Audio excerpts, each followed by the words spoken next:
Now, I did write an introduction for this one, but unfortunately, much like most of the wrestlers on this list, I totally don't remember it. So before I forget my own name as well, let's get into it, shall we?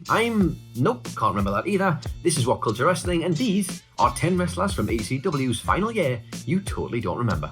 Number 10, Chilly Willy. I mean, what kind of a name is Chilly Willy? At least it was eye-catching, if nothing else, but Balls Mahoney's pal Willy, do you get it, do you get the joke, barely made a dent on the extreme scene. Chilly debuted in ECW during the first few months of 2000 and instantly struck up a relationship with Mahoney and his gang of chair-swinging freaks. Despite getting cheered by the audience though, mainly for hanging around with balls, do you get it, Willy didn't have much success, and he wouldn't enjoy any once ECW closed its doors for good either. Chilly went onto the indie scene, ditched wrestling to join the army, and then returned to the independents as a trainer for various schools near his home base. Number 9, Michael Shane. This man, Michael Shane, is the cousin of Shawn Michaels. That is the biggest claim to fame Michael Shane had after graduating from Shawn's TWA school in 1999. It didn't take long before the bigger promotions were sniffing around because, of course, Shawn Michaels' cousin, he must be good, including ECW. Most fans likely remember Shane as TNA's Matt Bentley, but he spent some time in the land of the extreme before all that. In total, Shane worked 15 matches for Paul Heyman's organisation. A fair number of those were on the house show loops, but he did appear on 1 or 2 episodes of the syndicated Hardcore TV programme as well. Maybe Mike would have gone on to bigger and better things had ECW actually stuck around a little longer. Post ECW, Shane worked some job matches for WWE on Velocity and Sunday Night Heat, then made a minor splash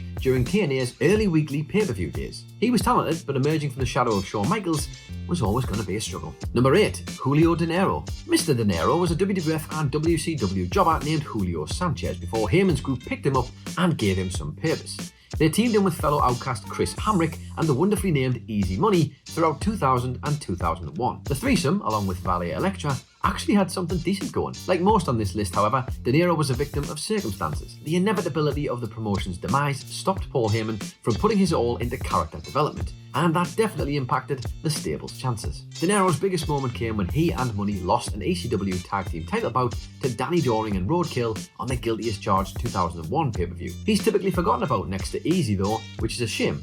Both were pretty good workers who could fly and bump with the best of them. Number 7, Scotty Anton. In 2000, Scotty Riggs traded his eye patch and a place on the WCW roster for a stint in ECW. It stretched to 23 minutes, including battles against Rob Van Dam, The Sandman, Tommy Dreamer, and old leader Raven. So why wouldn't you remember him then? Well, Scotty Anton, as he was renamed, was only around for 6 months. And on top of that, only 8 of his appearances were actually televised. One was a pay-per-view effort at Heatwave 2000 against Rob Van Dam, which is where you'd have been most likely to catch him at that time. Anton's well-muscled body and buff Bagwell with long hair look never seemed like a snug fit for ECW, but star power wasn't exactly rife in the company by that point, so he got a shot. Scotty wasn't picked up by the WWF when ECW went south either, and that's a slight surprise too. He had a good physique, significant experience, and probably should have found a spot amongst all the other incoming invaders who were flooding the locker room. Number 6, HC Lope. Now, die-hard Ring of Honor fans may be reading this with some slightly raised eyebrows. Yes, this former Ring of Honor tag champ did wrestle a scatter of matches for the original ECW between 1999 and 2000. Lope was hired by Heyman after impressing in a tryout match set up by Dory Funk Jr. After that, he balanced working his thug gimmick on house shows and episodes of Hardcore TV with helping set up rings as part of ECW's live event crew. His most high-profile match was a Falls Count Anywhere brawl on the 1st of October 2000 episode of Hardcore TV. HC Lope joined the likes of Steve Corino, Just Incredible, Jerry Lynn and Rhino in the bout. And to be fair, he must have been feeling pretty good about his prospects in the company after that one. Unfortunately though, that actually ended up being his second last booking for ECW. Number 5, Scott Hall. Now alright, Scott Hall might be a bit of a cheat entry here because he never actually appeared on ECW TV or pay-per-view. Instead, the then recently released WCW star made a few house show appearances for Paul Heyman in November 2000. Unfortunately, it wasn't exactly the greatest period in Scott's life. The one-time Razor Ramon and ex-NWO powerhouse was going through some serious personal problems at the time, so it's perhaps a slight shock that he made ECW bookings at all. Still, Heyman was likely desperate to squeeze any remaining star power out of Scott that he possibly could, and knew his name value would be a boon for select cards. Scott Hall vs Just Incredible seems like the kind of match that ECW should have tried to stick on TV somewhere, but it just wasn't to be. Scott called time on his run after beating Incredible, winning a tag with Jerry Lynn against Justin and Rhino, before finally losing to the human behemoth Sally Graziano.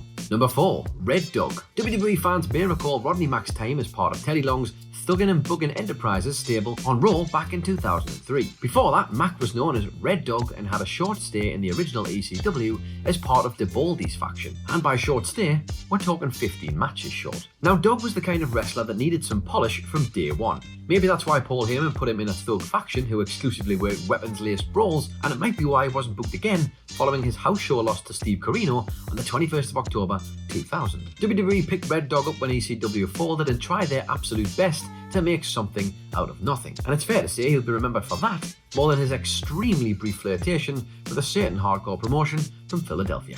Number 3. The Prodigy and Prodigette. Simon Diamond stands between two faces that you probably don't recognise at all.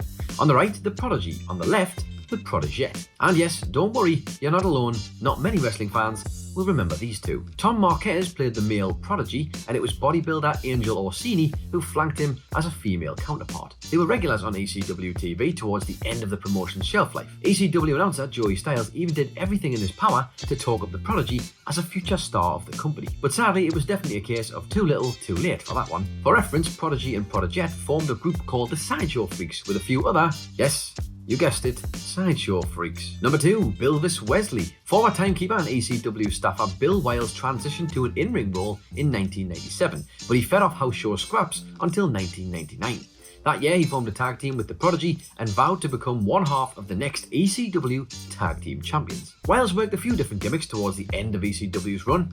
He was part of Lou E. Dangerously's Dangerous Alliance parody and then became the world's worst Elvis Presley impersonator. Or at least, sort of, anyway. Although saying that, he did beat Jerry Lynn on the 25th of August 2000 episode of ECW on TNN, so it wasn't a complete waste after all. And number 1, with a bullet, the Musketeer. The Musketeer must sit proudly at the top of the heap as one of the most obscure members of Paul Heyman's hardcore locker room that there ever was. And as a result, information on this guy is pretty hard to come by. He worked a total of 6 matches in the year 2000 and he never won once. In fact, the Musketeer lost to everyone from Jazz and Jean-Pierre Lafitte to Balls Mahoney and of course the MVP of this list, Mr. Chilly Willy. And he also got to take some weapon shots from New Jack too. Nice. His last wrestling appearances post ECW came on the independent circuit as El Muskie in 2017. So apparently he held onto his gear for all that time. Many people will tell you that Paul Heyman is an absolute genius, and sometimes I agree. And then you look at this guy and you really don't know anymore. Hello everybody, welcome to Kayfabe News, the revolutionary leader in sports entertainment news. Please hit the subscribe button, otherwise I'll block you on Twitter.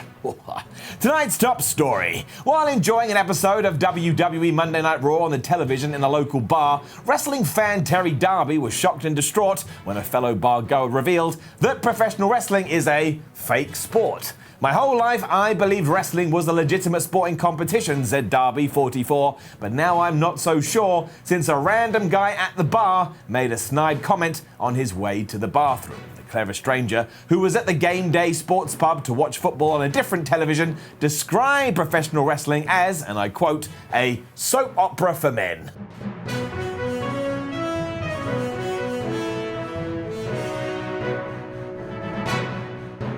Absolutely devastated, Darby spent the rest of his evening looking back at his years of watching wrestling, kicking himself for failing to see that it is, according to the guy at the bar, so phony. I mean, look at those punches, they're barely touching each other, said the man loud enough to be heard by everybody else in this establishment. He went on to say that the ring is big like a trampoline. Having established his intellectual superiority over wrestling fans at the bar, the man then spent 4 hours getting drunk, yelling at a screen, while two teams moved an oval ball back and forth on a large lawn. Before accepting this tragic news, Darby attempted to grab another nearby patron and powerbomb him through a table, but was very concerned when he realized unless this individual jumped and hurled their body upwards or assisted him with the move, there was no way that it could possibly be done. And when asked for comment, Terry's family told Kayfabe News that he's currently watching tapes from New Japan to look for even a hint of evidence that this is a ruse, especially because those guys spend most of their time